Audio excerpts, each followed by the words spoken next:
sisis! Welcome back to my channel. For today's video, we have another makeup tutorial. Gemini AI is very viral nowadays. Yung maggagawa ka ng prompt, tapos ilalagay mo sa Gemini AI, tapos i-generate nila yung photos. My makeup type trend on TikTok is very similar to this one.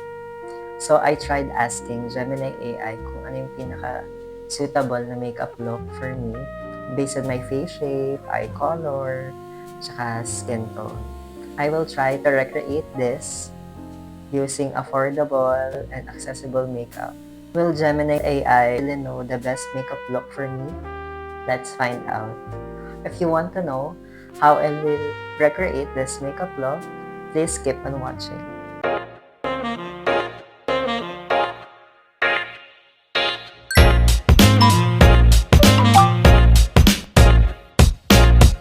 I've already cleansed my face already, and if curious kayo kung ano yung cleanser na ginagamit ko, it's Escanol.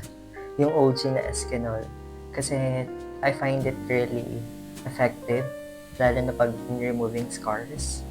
Tapos, if you find my audio medyo garal-gal, or I'm currently trying on this wireless lavalier microphone. Tinatry ko siya kasi I want to find a better audio for you.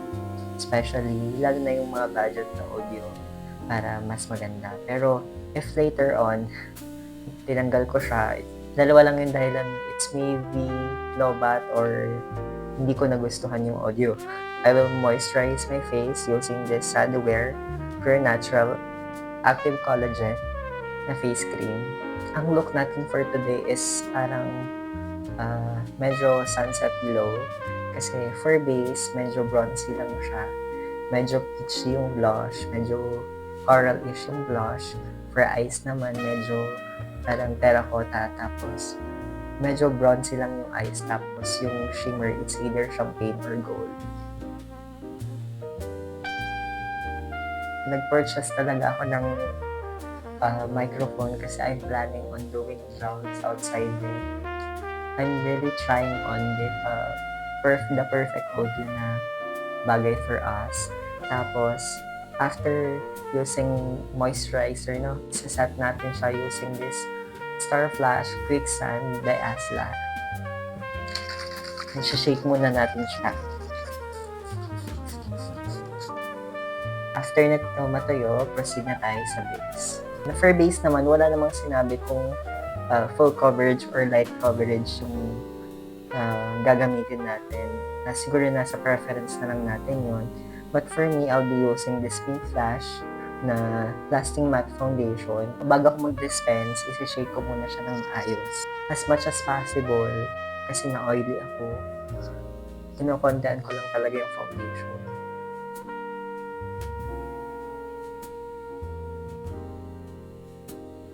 Gumamit lang ako nitong na spatula para i-dispense siya. Tapos, i-blend ko siya using a blending sponge.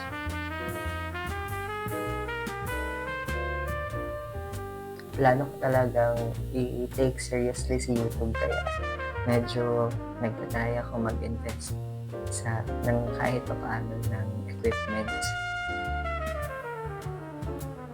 Sinatsaga ako talaga mag-upload every week kahit nahihirap. I will try to be consistent. I upload every week. Tapos, after natin ma-blend yung foundation, magko-concealer ako using this Maybelline na Fit Me. I-highlight ko lang yung mga kailangan natin i-conceal.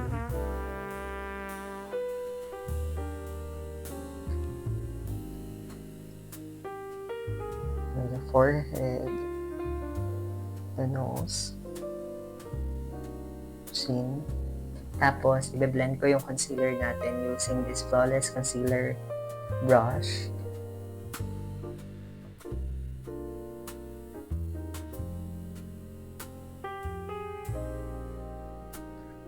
And this way, mamaximize natin yung amount ng concealer na kailangan natin. Tapos, i-blend ko lang ulit siya using this wet sponge. And after this, pa-bronze contour na din ako ng face using this DC Cosmetics Soft Creamy Contour in the shade Chestnut. Pag oval face naman, hindi man din kailangan ng contour. Ginagawa ko, dinesispense ko lang siya sa back ng kamay ko. Kasi I am avoiding on directly putting product on my face. Magko-contour lang ko using this synthetic na angled brush.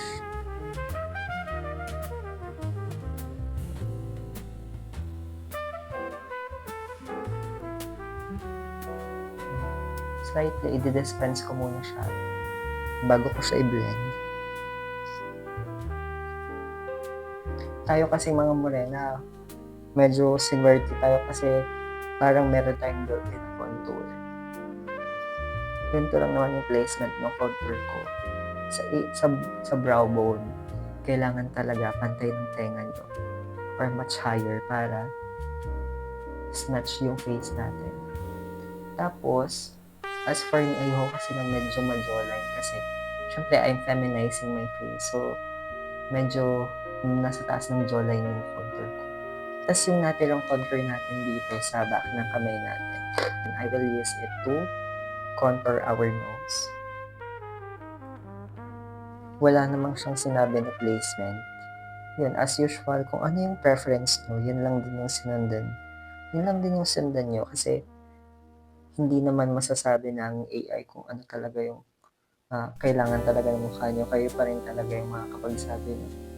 So, ito namang paggamit ng mga AI in determining your makeup look na bagay sa inyo. Subjective pa rin naman siya. I'm just giving you option. Kasi, it's on trend. I'm just, putting soft contours sa nose ko.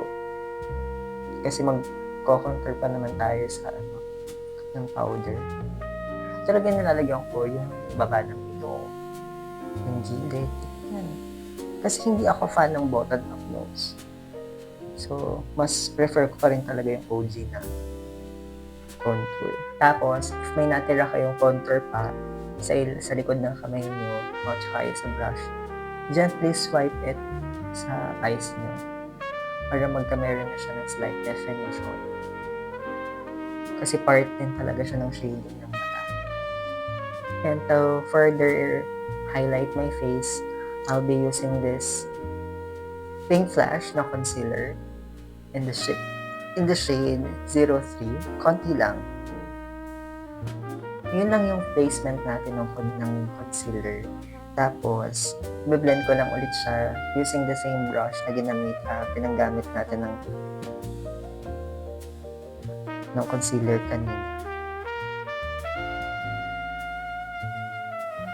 Para ma-reinforce ko ulit yung contour ko, I'll be getting this angled brush na ginamit natin sa pink contour kanina. Kasi reinforce na natin siya ulit. Kasi I really love well-defined nose. Pero gusto ko mukha siyang effortless.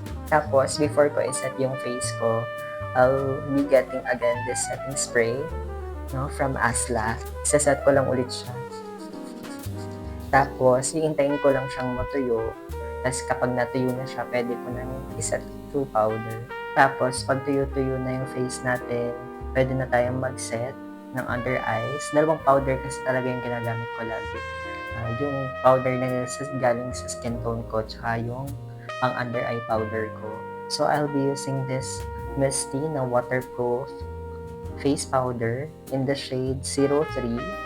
Kukuha lang ako nitong powder puff na ganito, na triangle. Tapos, pipick up lang ako ng powder. Yan. Tapos, i-blend ko siya dito sa palm ko bago ko siya isaset. Tapos, the rest, kunin ko itong Ashley Shine Monochrome Velvet Powder. Tapos, kukuha ako ng powder brush. Tapos, isaset ko na yung all over face ko. I'm really trusting kasi talaga mga face powder kasi as an oily girl talaga, hindi talaga ako agad nagtitiwala lang sa pink powder kasi katagalan ng pulas lang din siya agad kasi nga oily tayo. Yan, tapos kapag nakapag-set na tayo ng powder, ibabalik naman natin yung definition sa face natin using a powder bronzer. So, sa powder bronzer, kailangan daw kasi medyo sun-kissed. Tapos, yung blush niya medyo coral-ish. Tapos yun, kukunin ko lang tong Vice Cosmetics Aura Contour in the shade For Sure. Ibabronze ko lang yung buong all over face ko using a round brush.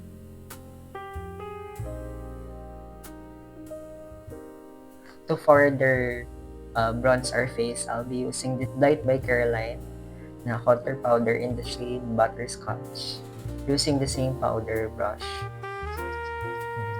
Medyo ilalapit ko siya sa face ko, sa center ng face ko.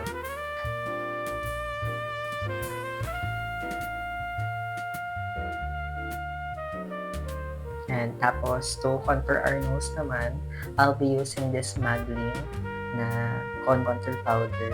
Tapos, kukunin ko yung medyo cool tone. Yun yung gagamitin ko pang reinforce ng cream contour natin kanina.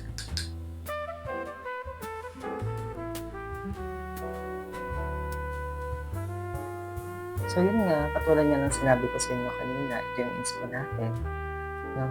Medyo bronzy yung face natin. Tapos yung eyes natin is medyo terracotta na peachy. Tapos yung shimmer is either gold or champagne. I will try to recreate the same look. After natin mag-contour, magsiset ako and bake at the same time using this Lamelia na loose powder para lang ma-reinforce yung mga highlight natin. Using again this triangle na puff. Ginagawa ko talagang as much as possible beginner-friendly yung tutorial natin. Tapos, nagsisimula talaga ako sa mga tutorial na medyo beginner-friendly, yung hindi gaano complicated. Tapos, habang tumatagal, doon tayo pwedeng mag-branch out. Kasi ang gusto ko talaga is makatulong muna talaga sa mga nagsisimula parang mag-aral ng yung makeup. Sinsaset lang natin yung beads. Tapos yung after that, pwede na tayong mag-start sa kilay. Yan, I just did my kilay na lang off-cam. Tapos, kinarve ko na din siya using the concealer na natira dito sa likod ng kamay natin. Tapos, using the brightening powder here sa contour powder na ito, gagamitin ko lang siya using a short shader brush. Isaset ko lang tong ilalim ng kilay natin. Yung brows naman natin is kung nakadepende talaga yun sa preference pa rin natin. For the eyes naman, medyo terracotta, medyo bronzy yung eyes natin. Tapos, ito yung trick. Para cohesive pa rin yung look natin. Ang gagamitin ko muna is ibabronze ko muna yung eyes natin using the same contour powder na ginamit natin kanina, which is yung Vice Cosmetics na Aura Contour in the shade For Sure. Medyo magfo-focus tayo sa outer corner.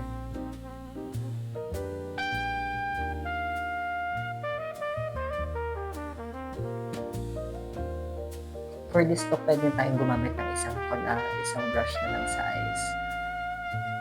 Dispense lang natin sa outer corner, tapos pag-dispense natin, saka natin siya i-blend pa una. Yung ginagawa ko para mas mukhang matangos yung ilong natin. Yung eyeshadow talaga is naabot ko talaga dito sa unahan ng nose natin para medyo cohesive. Since ang ginagamit pa naman natin is contour powder, okay lang. To give more definition, kukunin ko itong medyo dark na contour shade dito sa Maybelline natin na contour palette. Kukuhaan ko rin using this tapered blending brush pang bigay lang ng definition size natin. Pag nag-eyeshadow tayo, leave your eyes open, huwag kayong pumikit para kita nyo talaga kung saan nyo nilalagay yung eyeshadow. Tapos, kukunin ko to Be Crazy na Make from Makeup Obsession. Kukunin ko tong shade na Adore. Yan. Medyo terracotta shade siya. Tapos, kukuha lang ako ng angled na blending brush. Slightly lang, konting-konti lang. Tapos, i-blend ko siya pataas. Pero this one is optional.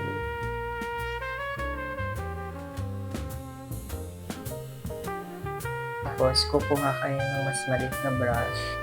Yan, this one. Para siyang tapered na round brush. Kukunin nyo ulit yung shade na Adore. Tapos, lalagay natin siya sa buong lash line natin.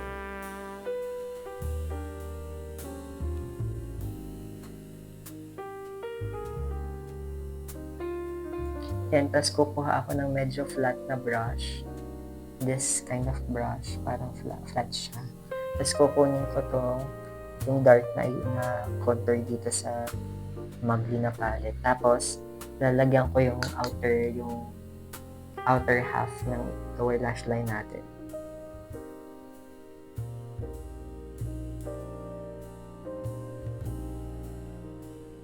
Tapos, kukunin ko HLLR na palette. No? Kukunin ko shade na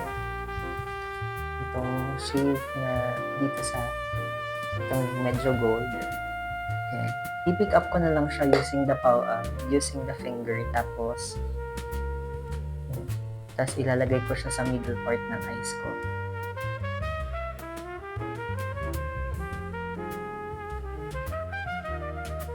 I-pick out ulit natin tong eyeshadow na nilagay natin na shimmer. Tapos, ilalagay natin siya sa ilalim ng mata. Sa inner half. Konti sa inner corner. I-blend lang natin ulit siya ulit. As for eyeliner, ang gagamitin ko is yung Mia na liquid eyeliner. Medyo baby wing lang.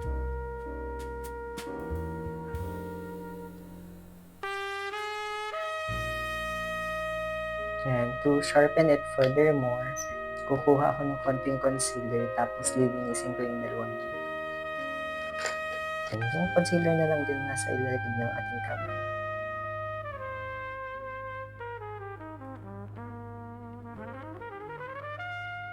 Tapos, for lashes, maglalagay na ako ng konting lashes. Ng false lashes. But before that, magka-curl muna ako ng lashes. No? Yan, tapos after natin ma-curl yung lashes natin, maglalagay lang ako ng konting mascara using this CZ All Day Waterproof Lengthening Mascara.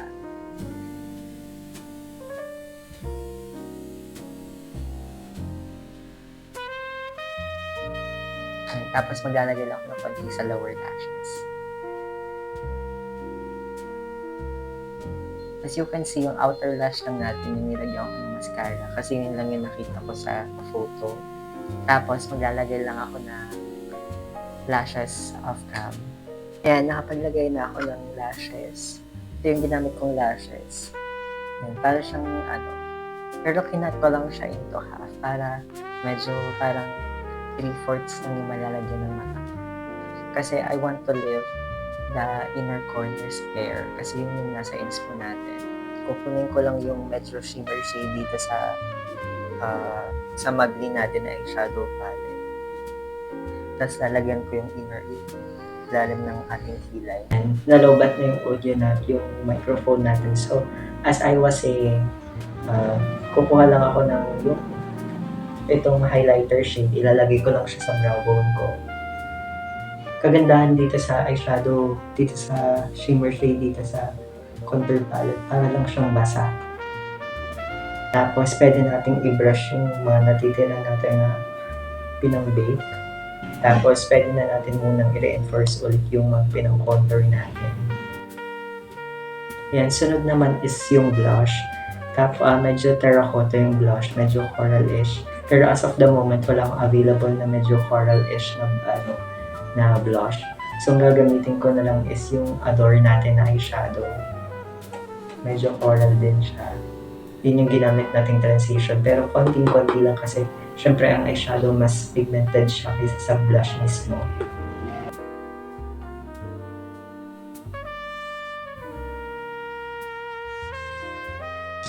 For highlight naman, na gagamitin ko is yung Rollball Shimmer ng Simply Pretty in the shade Gold. Lalagay mo lang siya sa cheeks mo. Tapos, i-blend mo siya.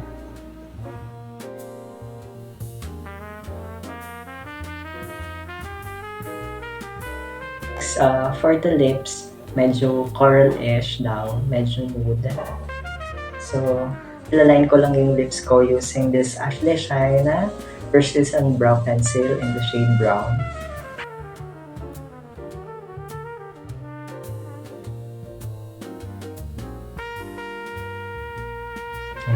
After ko maline yung lips ko, maglalagay ako nitong pink flash na liquid lipstick in the shade P01 sa center lang ng labi ko. So, spread ko lang siya. Tapos, i-blend ko siya using this light biter line na lipstick, soft matte lipstick using in the shade Pudding.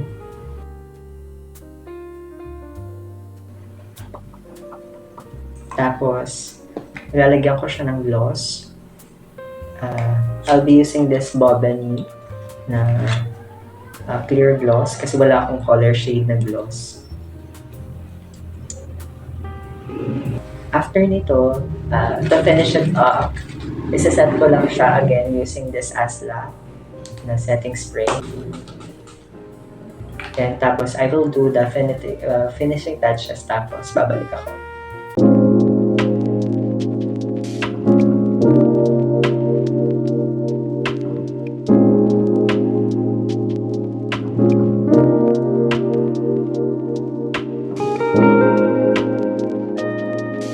And this is the final look mga guys. Thank you so much for watching. If you like this video, kindly thumbs up. For more uploads, I'll be posting here my social media accounts. Kung gusto niyo lang naman, I would really appreciate if you would subscribe to my channel para pag may bagong upload is ma-notify kayo agad. And comment down below kung may mga gusto pa kayong mga makeup tutorial requests or questions. No? I upload new videos every week, so stay tuned. So again, thank you for watching this video and see you in my next upload. Bye bye.